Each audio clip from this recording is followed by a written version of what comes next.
Hello everyone and welcome to another review here on this channel. Now, today we have a massive topic, which is something that I have mentioned before, but I promise you, if you pay attention to this is one of my biggest secrets in terms of learning. So hopefully, after you understand the learning process, you will be able to learn absolutely anything that you decide to put your energy towards. So, let's go. Now, before we jump there, if you're not subscribed, it would really help us if you subscribe because we're very close to our next goal, which is 50k subs. Hopefully, we can get there very, very soon. So, don't forget to subscribe, share, like all the usual stuff. Let's go. So, the learning process. We are all in the learning process. No matter how long you've been doing this, no matter what you have been doing, you have been going through the learning process. And what I'm about to show you is how I like to think about things when I'm trying to learn them. It doesn't matter what you're applying this to. It could be anything art related, design related. It could be, I don't know, your favorite hobby, your favorite video game. It doesn't matter what you're trying to learn. If you follow this approach that I'm about to show you, I guarantee that you're going to be able to learn a lot faster and with a lot more efficiency in your process. Now, this is very simple. We have two axes. We're going to have the upper axis and the lower axis. One of the axes, the upper axis, is the expertise. Now, be very careful here. It's not experience. A lot of people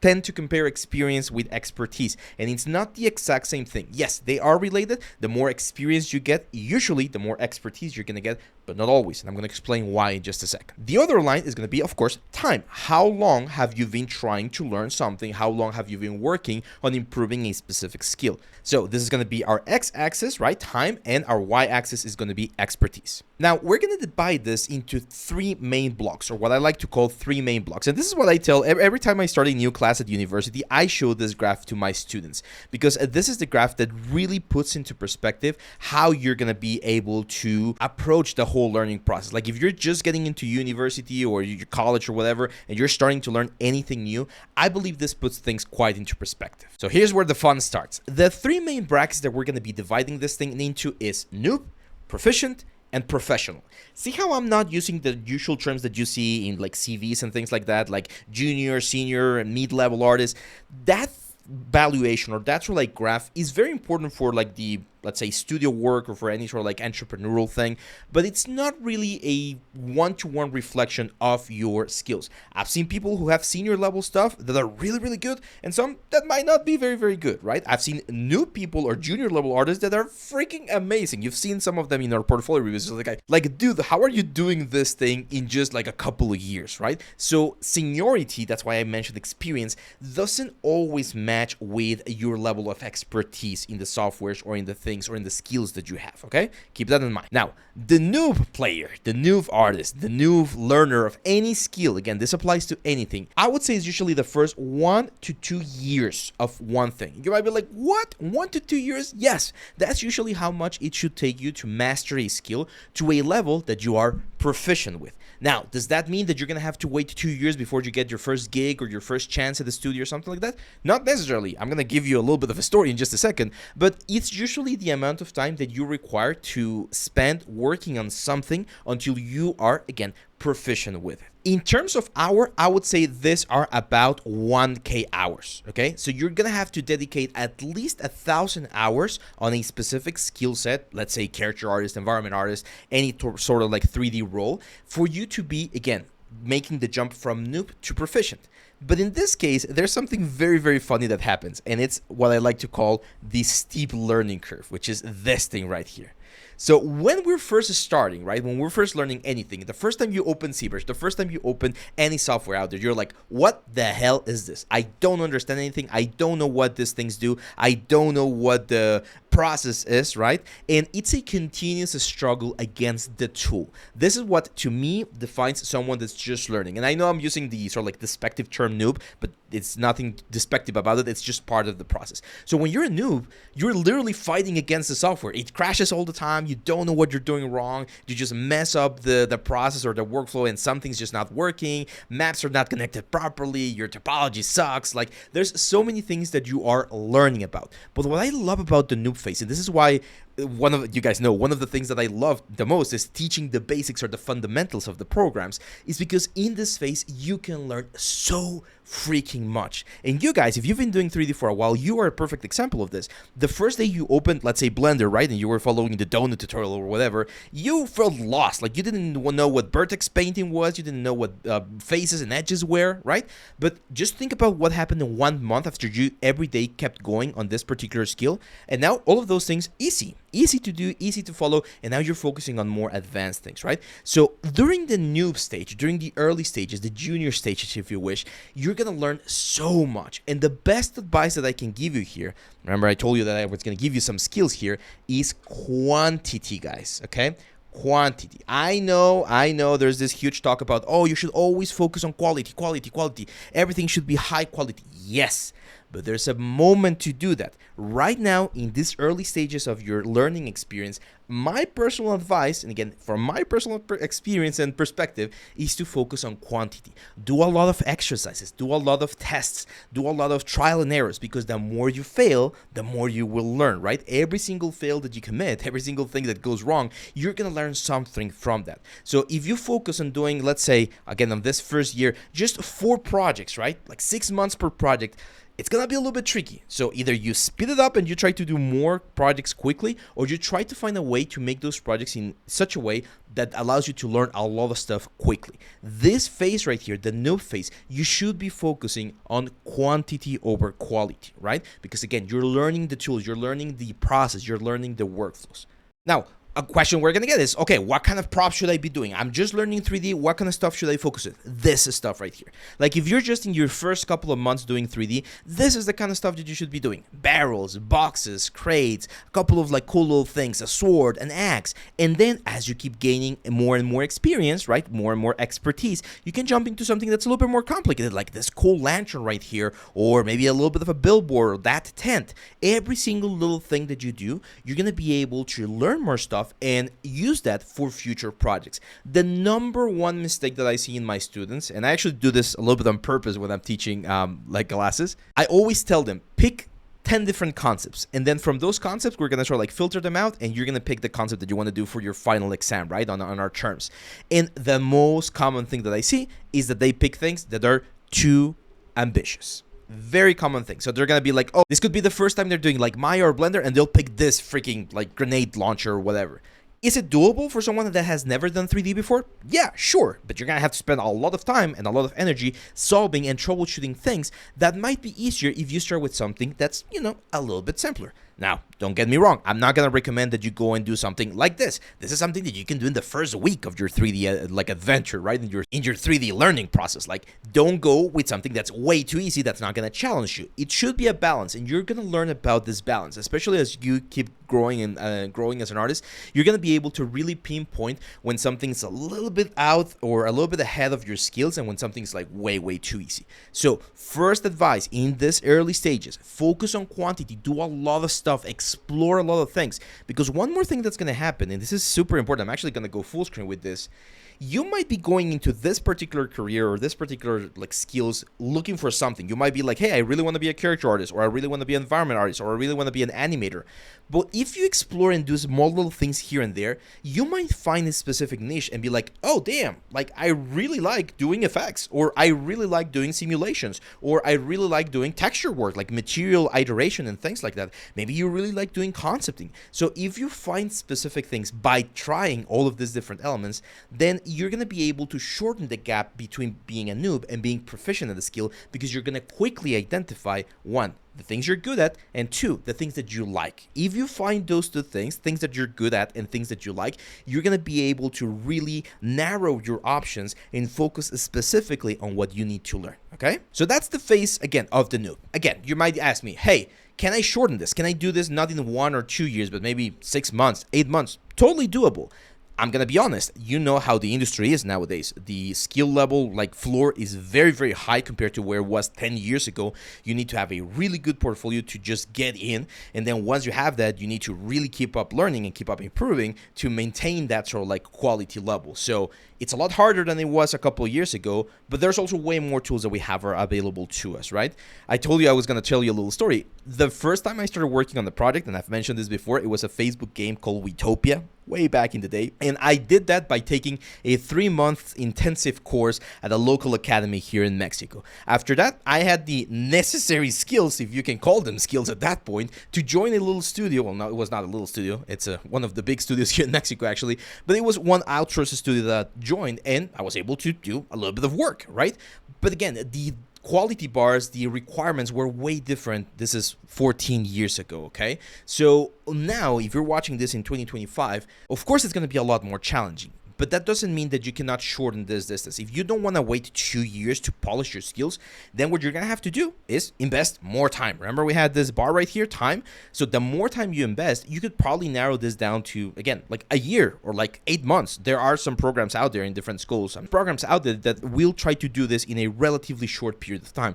But you do need to invest quite a bit of time into it. And this is another one of the sad things that I need to say. I want to be as blunt and as honest in this video as possible. If you can only dedicate 1 hour of work every day to do 3D, that's great. That's awesome. I encourage you to continue to do it and to continue pursuing your dreams, your goals, your learning process. That's fine.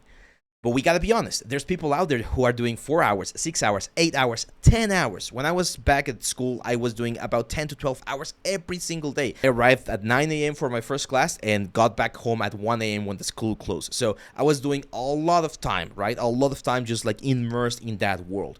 I know not everyone can do that, and I understand that everyone's living a different situation. The most amount of time that you can healthily dedicate to your craft, the better. Okay, don't kill yourself over something that you don't have control over, because there's so many different situations out. Now, once you reach this sort of like noob stage, once you present your portfolio, you prepare a couple of pieces, you start submitting your CV to different companies, this comes, or you should be right around this, which is called the proficient stage. Now, something interesting happens in this proficient stage, and I call them the plateaus. So in this proficient stage, you're going to start seeing this little thing right here. Okay, like a stair that just keeps on going. And this is a very frustrating part to be in. Again, you can be a noob, proficient, or professional in a lot of different things. There's 3D things that I'm a very noob at. There's some that I'm proficient at. There's some that I'm a more professional about. So everyone can have this same sort of like learning curve in so many different areas, right? So the proficient area, or when you're during the proficient stage right here, it feels very, very bad because you can be working for months, sometimes even years, and you feel like your skills are not growing. So what the hell do we do here? What the hell do we try to do here? Quality, my friends. The secret for this area right here is quality.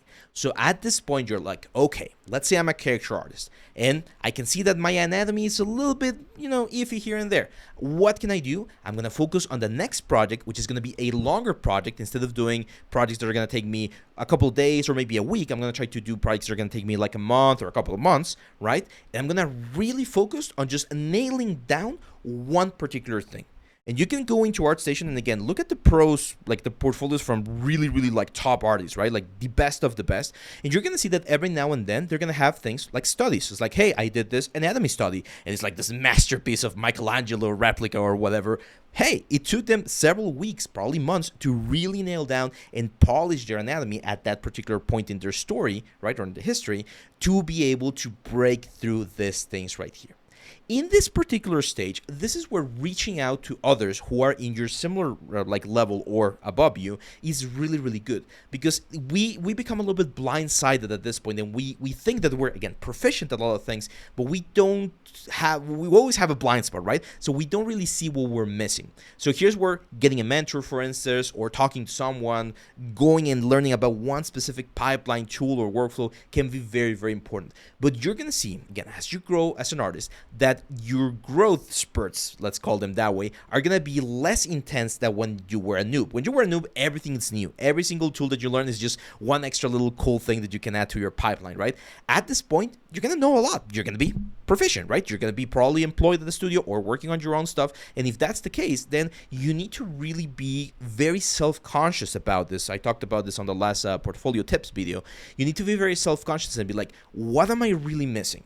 I remember, and I actually can show you this. So this was some of my early portfolios, and I remember the one thing that I hated about my early portfolio pieces, this is like 10 years ago, was the light. Like, I always thought that the light was like, I don't know, horrible, just very CG, like, you know, the traditional 3-point light setup, yeah, that works, but it was not impressive. Some of my portfolio pieces, these were the ones that I graduated with, I was happy with, but eventually after I came out from my school, it's like, no, that's not working. And then this was the piece that gave me sort of like the jump. When I did this piece, and some of you might recognize this alien from some of our tutorials, when I did this piece, my goal was like, I really want to learn about light. Like, I really want to learn how to use light to my advantage, to tell a story, you know, to like place my elements as if they were in a specific shot or cinematic. And again, this was like, what, 7 years ago, so still a lot more things I've learned throughout the years, but back then I really felt like this was one of those jumps that I was talking about. It's like, okay, I feel like my level, boop, got a little sort of like level up, right? And you're gonna feel this. Now, if you want to narrow this, because ideally what we want to do is we want to narrow these plateaus as much as we can so that we can cross from this proficient area to our professional area as soon as possible. And the best thing you can do is by using, of course, our motto: always learning, always improving. Ask yourself, what else can I learn? How else can I improve? And if you do that, you should be able to pinpoint what things you're missing. Again, if you get into portfolio review here, for instance, and I give you a couple of pointers, then you know that those specific things are things that you might need to work on. And the faster you can get through those plateaus, the better it is, because then you're going to go into the professional stage. Now, the professional stage is interesting, my friends, because it's actually infinite. Okay? It never ends. There's no other stage at this point. And there's so many different levels of... There's going to be some people that are going to do a professional work and they're going to retire, you know, after 40 years of working, and that's it. We might never know their names. There's others that might make a name for themselves in the industry, like very big names that we know from games, film, like TV, all this kind of stuff. And then you got the masters, right? Like the really, really big masters like Michelangelo, like Da Vinci, all of these guys that will transcend history. Now, I personally don't think that it's necessary to transcend history, right? There's a lot of different things. If you're gonna, if that's your goal, then like, oh my, good luck to you, my friend. But it's gonna be like really, really, really complicated, right? To me, being a professional artist is being able to be paid for what you do, being able to share your stuff, being able to create amazing things and showcase all the range of skills that you have. Not just hard skills, which are like the softwares and the things that you know, but also soft skills such as team management, leadership, things like that, as well as design, foundational principles, etc., etc. So here, a lot of people, unfortunately, and it's very sad to me, they fall flat. A lot of people reach this professional level and they're like, that's it, I made it, I have a very comfortable job at the studio that I'm working on, or I have a very comfortable job doing whatever it is that I'm doing. I'm not going to learn anything else. I'm fine with this. And unfortunately, I've seen this, especially, I guess, when we get older, we tend to go towards that. But I've seen amazing people who are older and do not have this specific, like, a characteristic to their personality. But a lot of people get comfortable. And to me, that has always felt like a waste of our talents, right? Because we climbed this huge mountain right here, the quantity, the quality. We were noobs. We're now proficient. We're jumping into the professional. And just to sort of, like, give up and plateau forever, I don't know, it feels a little bit weird to me. So what we need to do here, or what I recommend you guys do, is to keep pushing. Is this steady grow every single month, every couple of weeks, every couple of years, you will see that steady grow. This is called continuous improvement. And I've mentioned this before. This is something that they use in like in the industry, not the entertainment industry, but in manufacturing industry. They use this quite a bit because it's a way to explain, hey, even though we have an amazing process, there's always little things and changes that we can do to continuously improve this process. And as technology moves forward, things will get replaced. New machines will come out, new tools in our case, right? New softwares, new techniques. And if we keep improving, then our skills and our learning process will keep going up and up and up. I hate when students come to me and they say, oh, I'm learning this at university, but the teacher that's teaching it, he's using a technique that was used like 10 years ago. Like, for instance, box modeling a face. No one does that anymore in any studio. Like, I don't think there's any studio out there that's going to be doing a box model of a face. Most studios, 99% of the studios, will be sculpting the character in ZBrush and then retopologizing or using base meshes or other types of tools. So it's not worth it anymore to do a traditional box modeling face. It might teach you some principles as an exercise. It might be fun to do, like a nice challenge. But I've seen people who swear by it. It's like, no, this is the way to do it. That's not it. And I'm going to be the first one to say, hey, if I ever find a process or a new tool, I will learn the new tool and I will say, hey, this tool that I taught you guys like 2 or 3 years ago, that's no longer the way to do it. Now we have this other option. We need to be on that continuous improvement. Sometimes people are very scared of this step, and I feel this personally as well, because we know the struggles of being a noob at a tool or being proficient and just like struggling with those plateaus, right? But if you leave that fear at the door and be like, hey, that's fine, I'll just take the next tool, I'll just learn the next tool, and I know it's gonna require some time and some effort to do it, it will keep your learning process going forward. And believe me, once you're in this like professional status, right? Like once you get to that point where you feel comfortable and very sure about your skills, learning a new tool is very easy. I've said this before. Let's say tomorrow Blender dies, Maya dies, and there's another new software called 3D World or whatever, right? You will have a lot of skills that you're going to be able to transfer to that particular software.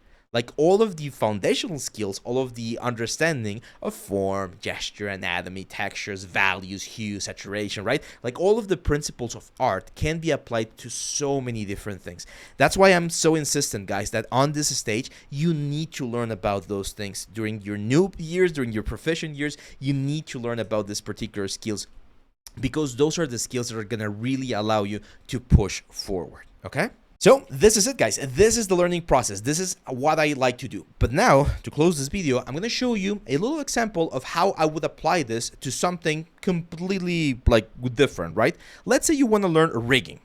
So if you want to learn rigging, if you want to learn 3D rigging, which is one of those things that a lot of people are scared of, I wouldn't expect anyone to be able to just like say, open Maya and I'm going to learn rigging by myself and I'm going to rig a whole humanoid. It can be done, but it's going to be tricky. What's the advice that I recommend? Start by rigging something simple. So if you rig, for instance, objects, what about rigging a little robot arm? Some of you might remember a little flashback from one of my old courses back at Nexted, right? So if you start by rigging something like this, you rig like a simple engine thing, you rig a bow, you rig a little robot character that has very few joints. If you learn about those things first, then once you jump into the next stage, which is going to be the proficient rigger, right? You're going to be able to rig a character, no problem, because you understand all of the principles and all of the foundations of that particular skill. And once you do this, you can go for something really, really heavy. I remember when I was doing some research back in the day, the Sindragosa rig from World of Warcraft was like freaking amazing. Like they mentioned how complicated rigging something like this was. I'm talking about the one for the cinematic, not the one for the game. And it like rigging this kind of stuff, this is advanced stuff. Like only a professional, I would say, could rig something as complex as a dragon that's made out of like undead cartilage and bones and skin and things like that. So you need to build up towards that. I hope I'm making myself clear with this, and this is especially for those of you who are beginning their journey, because we're very impatient. I was there, guys. Believe me, I was there 14 years ago. 14 years ago. I was there 14 years ago when I started my journey, and I was impatient as well. So I'm trying to share this with you so that you don't make the same mistakes that I did. Focus on really understanding the fundamentals. Even if you need to do a freaking, I don't know, Coca-Cola can as your first model, make sure you do it right. That's going to be a simple model, and it's going to teach you something that later on you're going to be able to use in creating something amazing like a freaking Pacific Rim Jaeger, right? So if you want to get to this point of modeling, if you want to be making amazing characters, you need to start with the simple stuff. You need to master the simple stuff. Remember the freaking Karate Kid, the movie, right? Wipe in, wipe out, or something like that? Well, it's the exact same thing. You cannot cheat your way through the learning process. The only way to do or to cheat your way is by being smart about the kind of projects that you do, by being very honest with yourself about the kind of feedback that you're receiving, understanding that that feedback is there to help you, not to hurt you, okay? The best way to cheat this thing is by understanding that you will never stop learning. If you keep that mindset, I guarantee, my friends, I guarantee that it doesn't matter what 3D skill you want to do or what any skill in life you want to master, you will be able to get there. But you need to be patient. So that's it, guys. I know it's a little bit of a different kind of video here in the channel, but I truly believe that we sometimes forget about this or like human things and focus too much on the software side of things, right? On tips and tricks and things like that. And those are important. I love them. I love doing videos like that. But I also think it's very important to be very, very mindful about this. Be patient. great things take time. Yes, you can push and grind and make a lot of effort to move as fast as you can, but be patient with yourself. It has taken years and years and years of technology, of art, of development for people to get to the level that they are. So don't compare yourselves to others. Compare yourself to yourself. How were you 1 month ago, 6 months ago, 2 years ago? And if you see that progress, believe me, you're in the right path. If you don't see the progress, if you've been on a plateau for a long time, right? Or if you feel like you've flatlined and you're not really improving, okay, it's time to take action. What am I doing wrong? What can I do to improve? Maybe I need to take a small little project just to get back in the game and start learning again. But don't stop. It's a continuous movement from here until you decide to stop being an artist. So that's it, my friends. Don't forget, always learning, always improving. I'll see you in the next one.